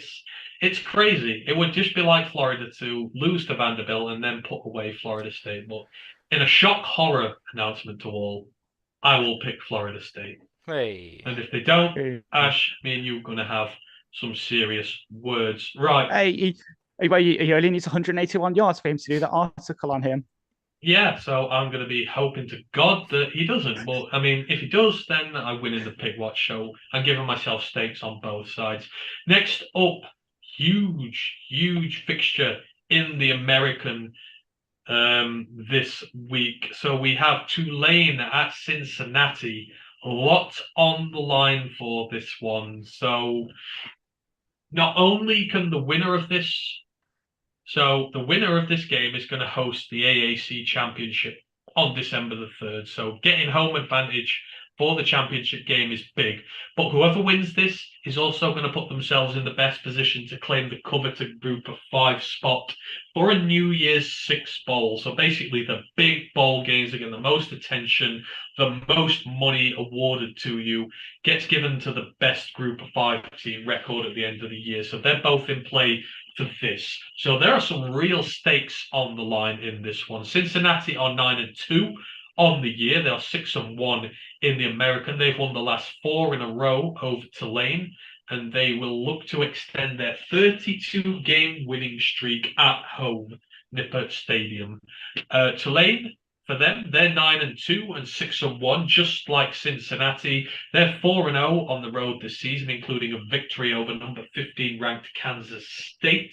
And as I say, this one's big because the game, UCF, who are right behind on 5-2, hold wins over both teams. So if UCF beat USF in the battle of other Florida teams this week, the loser will not make the championship game at all. So big consequences for losing this one. Cincinnati favored by 2.5 for this one. Fellas, where are your predictions for this? So it's a battle of two teams with good records, but who actually just secretly aren't that good teams. Like, in terms of, you look at the record, and if you came away thinking they're 2-9-2 teams, therefore they must be good, neither side has a ranked victory this year. You know, it doesn't seem particularly good. Now, Cincinnati... They technically do. You have ranked wins based on ranked teams at the time. At the time, okay, but not anymore. No current ranked. No teams, current. But they have beaten teams when they're ranked. So if you look at similar teams that they've played, then Cincinnati beat SMU 29-27 in week 6 or 7, and Tulane blew them out last week 59-24. But I don't know. I just see two very similar sides in terms of quality, and so I take the home team. I think Cincinnati take this one, but I gather that I'm outnumbered on the pick watch. So, Ash, what do you reckon? See, I just did it purely off feel, to be honest. I know that Cincinnati are obviously the bigger name. They were in the playoff last year, but I just, in my head, I'm like, they lost so much talent to the draft last year, and from what the little I've seen of them, they haven't really managed to fully recover from that.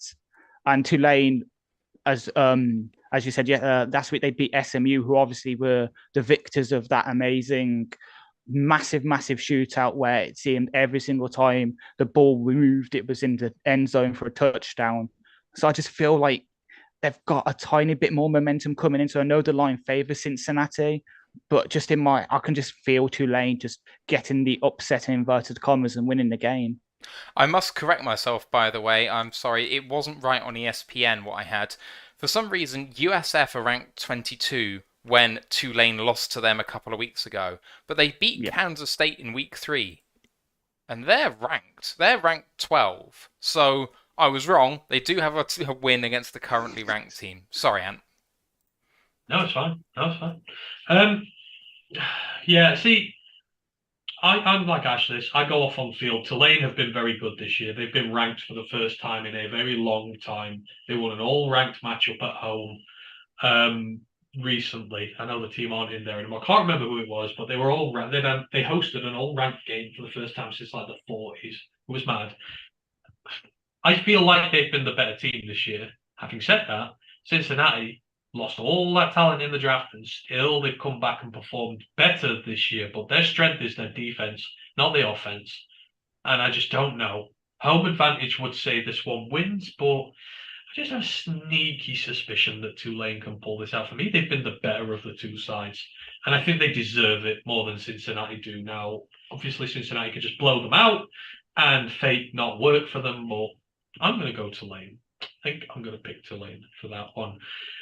Next one, and I wish Ryan was here for this because I know what he'd say, but Arizona State at Arizona. Arizona have not beaten Arizona State for some time. Why? How many is it? It has been a very long time. Ryan has the exact figures, but this has been a one-sided rivalry for a long ass time now. But Arizona have had the better season. They are 4-7 on the year. Arizona State are 3-8. It has been an absolutely rotten season, really, for them. The line, Arizona favored by 4 at home. So that kind of goes with the narrative. That's kind of like a home advantage there, maybe a little bit of an advantage as well, which would make sense. The over-under is 65.5, so they believe there's going to be points in this game. So Jaden Delora on one side, there's Xavier Baladay at running back, who's had an amazing season and has kept Arizona State in a lot of games himself. So this is kind of good passer against good running back. Defenses, Arizona State, they've both been rough. Arizona have given up a lot of points despite winning more games. Arizona State, I think they got blown out, 31-8 this weekend by Oregon State. It's not been pretty either side of the ball. I think this is going to be a high scoring game. I think the over-under is way short again. I've been putting it up at about 80 for this.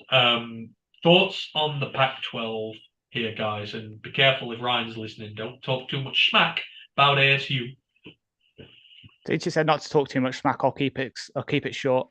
Arizona is going to win the Territorial Cup for the first time in 5 years. Oh, that's it. It's been a while. It's 5 years, yeah. Something like 3.5K years or something. It's a battle of two bad teams, and Arizona are clearly better. Like, it comes down to the quarterback. Delora is a better quarterback, and if he doesn't shoot himself in the foot like he did on Saturday, he'll be fine. See, the only trouble is when you have such a long record, 5 years you have not won the rivalry game. It sort of has as much as a mental impact on you, as much as it's like psychological as more as it is anything. And they may be better this year, but they are going to be under real pressure to bring the Territorial Cup back home. And we know what pressure does to teams. We've seen it with teams the Lions have played recently, most recently the Giants. When teams get put under pressure, weird things happen. I think that Arizona State are going to upset them. It's an upset, but I just think sometimes these things happen for a reason. And, I've got to go with my gut feeling on this. I just don't trust Jaden Delora as much as Ryan does. Right, let's move this on. Mac Attack action with the Michigan Trophy on the line. Central Michigan at Eastern Michigan. Eastern have beaten Western this year, so a victory over Central will give them the Michigan Mac Trophy. Eastern have had a wonderful year under Chris Crichton. They are bowl eligible. I mean, they've been bowl eligible most years under him, so you go, well, that's not really an achievement. But Central Michigan is known very much in footballing terms as a place where you can't win football games.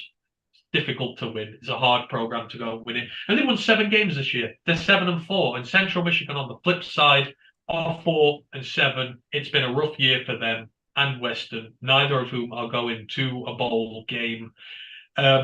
Thoughts on Michigan MAC action, gentlemen? I mean, like you say, Eastern have had a terrific season. They've knocked off some good teams on that stretch.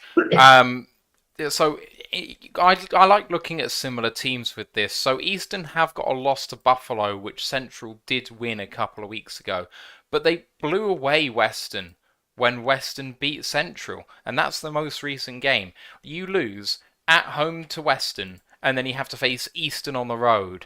It feels like an emotional game. It will just get the better of the team that isn't quite there at the moment. And Eastern can ease into this knowing they're already bowl eligible and they're not really playing for anything else. The pressure's off them. Despite the trophy on the line, despite it being a rivalry game, you're going to have Central be far more desperate to win this game than Eastern will be. So give me Eastern. I think this will be a fairly comfortable game. Yeah, completely agree. I can almost repeat what I said with Cincinnati, except for Central just not at all been able to cope with the loss of talents. Obviously, Central lost Gadecki and the other tackle whose name I should remember that went to the Colts and has been performing bad for them, and Caleb Ellaby. They've lost some key pieces and they just haven't been able to replace it, and it's just all come crashing down for them. So yeah, and Eastern just doing well. So yeah, give me Eastern as well. Yeah, I've been really good. I don't think I've actually got MAC 1 wrong this year. Despite the league being a dumpster fire, I've been pretty good on my MAC betting. So I like to think I know the league a little bit better than some of the others. I'm going to take Eastern as well. I think they are the better team, and I hope they win the Michigan MAC trophy. I really like Chris Crichton and the job he has done there. Like I say, when you go to a place where it's hard to win, to see them come up with such a decent team is something that should be admired. Big game next. Literally, it's called the big game. Michigan at Ohio State. Don't need to introduce this one. It's the big rivalry in the Big Ten.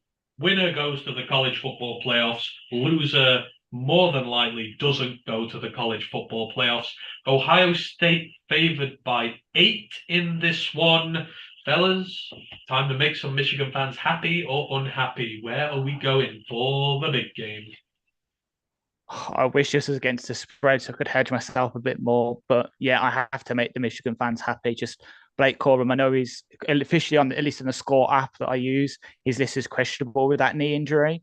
But He's if playing. his health, is he playing? Yeah, then definitely give him Michigan, because Ohio State, like looking at their the difference between the offenses and defenses, I can just see Corum and just ripping them right up the middle kind of thing. I know Stroud has the weapons and all that, but yeah, I can just see it. The pressure's on, as you said. It's at Ohio State Stadium as well. So imagine if Michigan get an easy score in the first quarter, the fans might turn. It might get to Stroud. And it might just all come crumbling down. They've not won at Columbus in a very long time either. 22 years. Yep. 22 years. I'm not someone who buys into history like that. I think that the team that plays right now is the team which matters the most.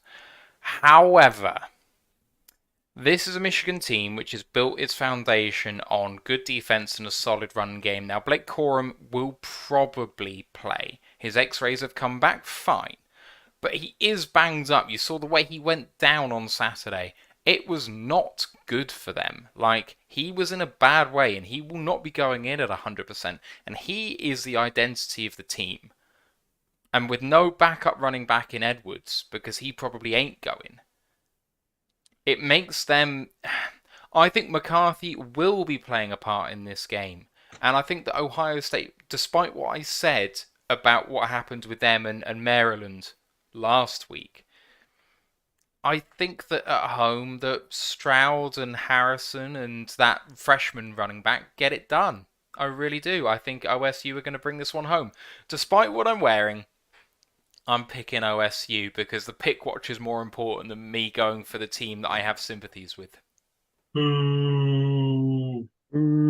Yeah. And you know, I hold Michigan to a higher standard than anyone else because they're in state and everyone has a bias towards them. So I always hold Michigan to a higher level than literally any other team in college football. You've got to convince me much more than others, just because, yeah, like I say, homerism with it. But for me, easy Michigan win. I think that no matter who takes place at running back, I think they'll run over them. And I just don't trust the Ohio State defense to keep them off the field. I really don't. I think Michigan are going to put a lot of points down on them.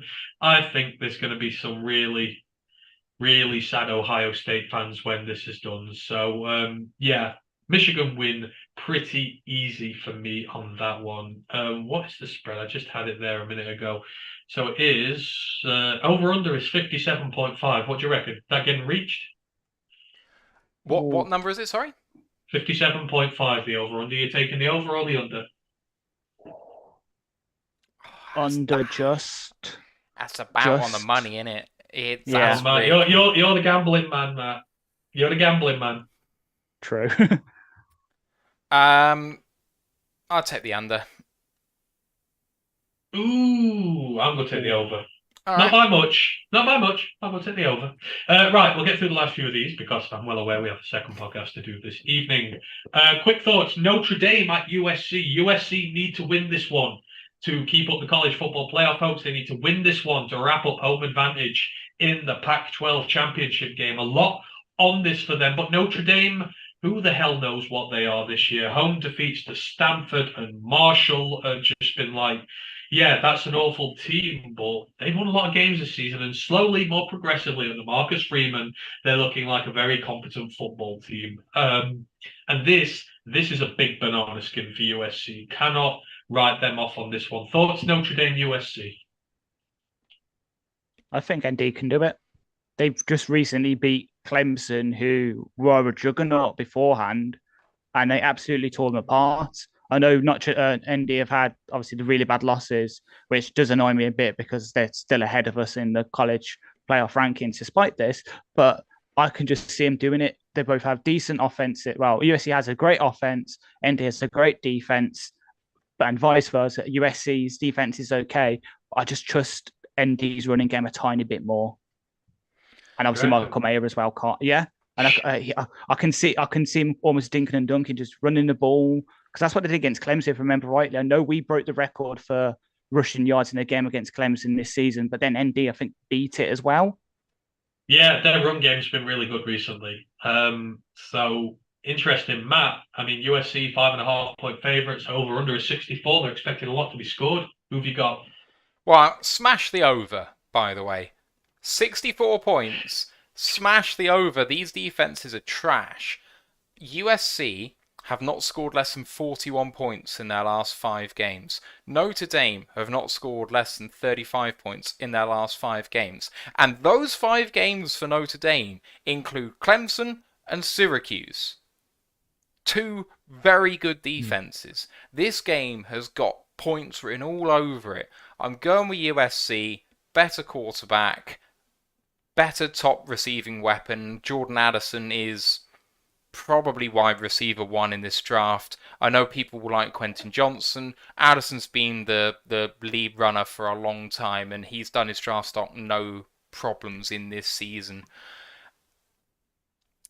Notre Dame are facing a defense where they could do some real damage, though. I could see it going either way. I think that the spread is too wide. I think this will be a close game, but I think USC just sneak it. And if Caleb Williams delivers a win, it might be enough to do it for the Heisman. I think USC are going to win this, but a little bit more comfortably. But I could be wrong. I just don't know if Notre Dame have it in them at this moment in time. But I could very easily see, a Lincoln Riley defense. I mean, USC are basically Oklahoma this year. Score a lot of points, give up a lot of points. It's amazing the similarity between these two teams. So if Notre Dame bring it and the run game's good, they can score a lot of points on them. I'm just not convinced they can. Right, let's get through these last few. Oregon Derby. Don't know what we call it over here. But yeah, the Oregon rivalry. Oregon are at Oregon State. But don't just write Oregon State off on this one yet. Oregon 9-2 on the season, but the Oregon State Beavers are 8-3, having a tremendous season themselves, gone completely under the radar for this one. Now, Oregon only 3.5-point favorites for this one. No, they are the road team, so it kind of suggests there's a bit of a bigger gap between them. Over under set at 56.5, so they don't think it's going to be the highest scoring game in the world. But Oregon State are a team who I've secretly admired a lot this year, the way they've gone about the game, the way they've played. They've had some good wins this year. The losses, I mean, USC, Utah, and who's the other one? Washington. So they're not exactly losing to bad football teams this year. They've beaten some good sides. Beat Arizona State 31-7 the week just gone. Say only a 3-point loss to USC. So I'm not sure this one is as cut and dry as it's meant to be. I think this is a real upset alert game, especially with it being rivalry. But Oregon need this. Oregon need this one badly. Bo Nix needs this one badly. Pac-12, where are we going? I hate to say it because I also do like Oregon State. I liked them last year as well. But I can see Oregon doing it for one thing. It's because I've seen some rumblings through the Knowles, the Oregon OC, Kellen Dinningham, who used to be our OC last year, which is why I know a bit about him. Supposedly, he's also getting contact for head coaching jobs. So I could almost see him going down deep into that bag of tricks that he has and just doing some things that Oregon State haven't seen on tape and just get that being that slight edge that they need to win the game. I think it could be closer than some people think between the two teams, but I can see Oregon just about edging it. Yeah, it really all hinges on Bo Nix. If he's gonna go, he's clearly gonna go because he went last week. But it's a right foot injury, and I got that wrong. If that right foot is still giving him trouble and he can't rush, this Oregon State defense ain't to be trifled with. They're going to give him a lot of problems. If Bo Nix can be mobile, I think that gives them enough to win the game, Oregon. But if he doesn't, I'm going to go the other way. As it stands, I'm going Oregon, but it'll be a game time decision for me, and I might flip depending on any injury news I hear from him. It is a big indicator of that game. I mean, Oregon's bad losses come on the road. They're pretty infallible at home. So if this was the other way around, I'd down there. But I think Oregon State going to cause the upset. I don't know. I just like them. They're going to be at home. It's going to be a raucous atmosphere. It's going to be noisy. Bo Nix is going to be really up against it. And I think this Oregon State team are pretty good. So I'm going to go with them. Two left. Another interstate rivalry. Washington at Washington State. Washington favored by 2.5, over under 58.5. I'm instantly going Washington State just because I'm a big fan of the quarterback. He's at home. I think he'll be able to cap off a very nice season here with a rivalry win. So yeah, that's my Washington State. Gents, what have you got? I'm taking Washington State. Penix has had one of the best seasons a quarterback has had this year in college football. He has elevated himself from afterthought, disappointment, to someone who really has put himself in the draft picture. Penix is going to get drafted, and he's going to make a team quite happy, I think. He operates an offense very well, but I love Cam Ward, and, this is probably heart over head. The head should pick Washington, but my heart says Washington State. You know what? To be honest, I'm going to say the same. I know I've put down Washington as like the instant reaction when the picks came out, but I actually might flip to Washington State. Looking at it, looking at the matchup, yeah, I could just see it. I know Washington are ranked and Washington State aren't. Washington have got 2 more wins and all this, but yeah, it could be the difference between which quarterback can do more. And yeah, I just trust Cam Ward to be more consistent and to put it on the line than I do Penix. There we go. Washington State sweep. Last one, Sunbelt action. Coastal Carolina at James Madison. Coastal already wrapped up their position in the championship game, playing against a very plucky James Madison side who only just came up from the FCS this season. Were one of the, I think, last 10 unbeaten teams in the country, but it did sort of reach ahead. They had a few losses, successive ones against Georgia Southern, Marshall, and Louisville. They bounced back with wins over Old Dominion, who've had some terrific wins this year, but been a bad football team and Georgia State. Coastal Cal favoured by 13.5, but this is on James Madison's patch, and I have learned this season, do not underestimate them. Gents, finishing the pick watch. Some belt predictions, please. It comes down to the court. You go, you go. I was going to say, it comes down to the quarterback again, in a way. I just trust McCall more. He was getting draft hype last year. He was doing really well.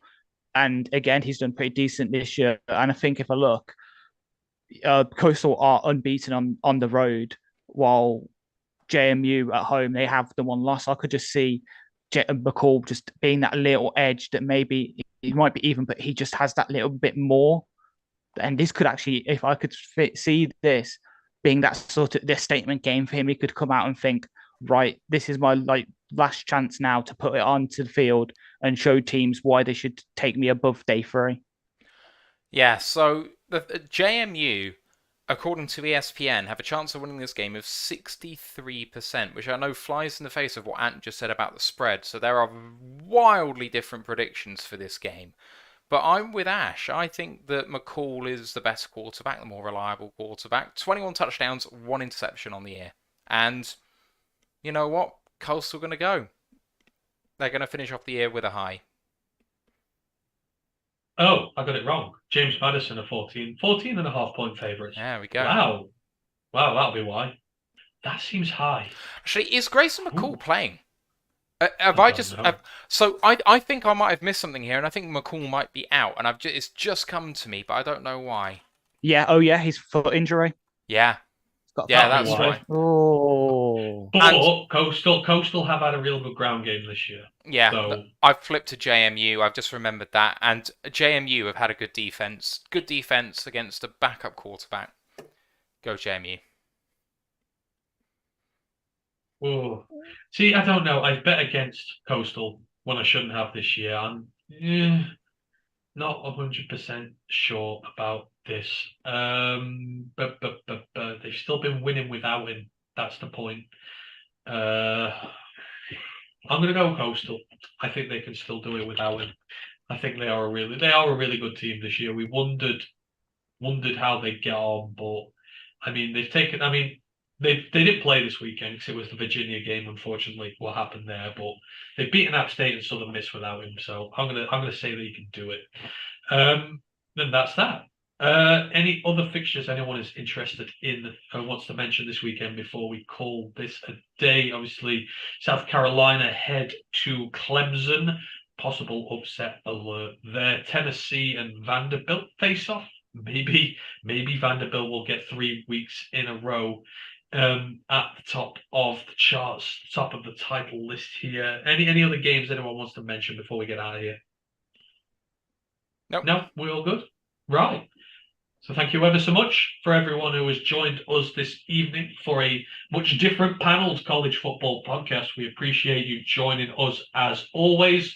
And Ryan will be back from his American travels next week, and we will be back with you hopefully a week from today on the Wednesday, where we will be discussing the end of the college football season, regular season, week 13, and we will be previewing the championship games, which will be coming up very shortly after that.